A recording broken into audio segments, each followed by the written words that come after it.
for somebody who doesn't know anything about radio art, how would you describe it? I don't know. I mean, one of the things that's happening here this month in Halle, because it's the month-long festival of radio art, is we're trying to define what that is, and as artists define it, so it's not defined for us by anybody else.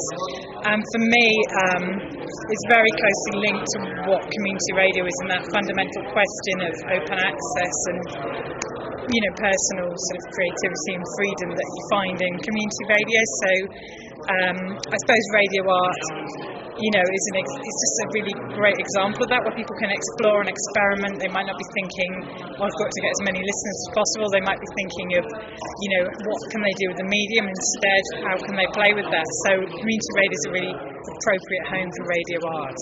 Okay. Yeah. And does it run in the same time frame? So if somebody was looking for a show, would they get a 1 hour slot, or could it be 2 hour slot, or a 5 hour slot, or 5 minute slot? How does that work? Right, so most of our programme makers, are not all kind of arts shows, have a sort of slot of an hour or a couple of hours, but we also, for example, we put aside Sundays for longer pieces, so the artists who make something that's 24 hours long or maybe more, we've got somewhere to broadcast that, and sometimes that might even be quite a short piece, but it's designed to loop, so it becomes a kind of installation.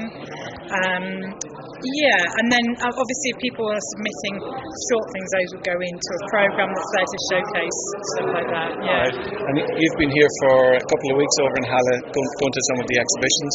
Yeah. What are the kind of things that have caught your imagination?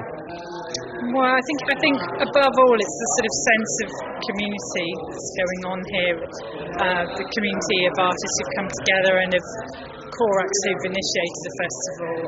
Is there any exhibitions that struck a chord or gave you a few ideas?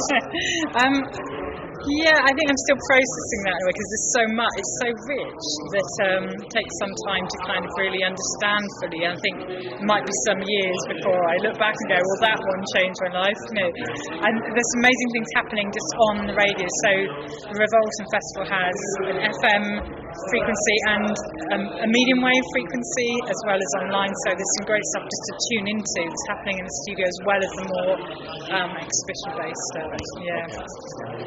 Thank you. All right, Okay, thanks.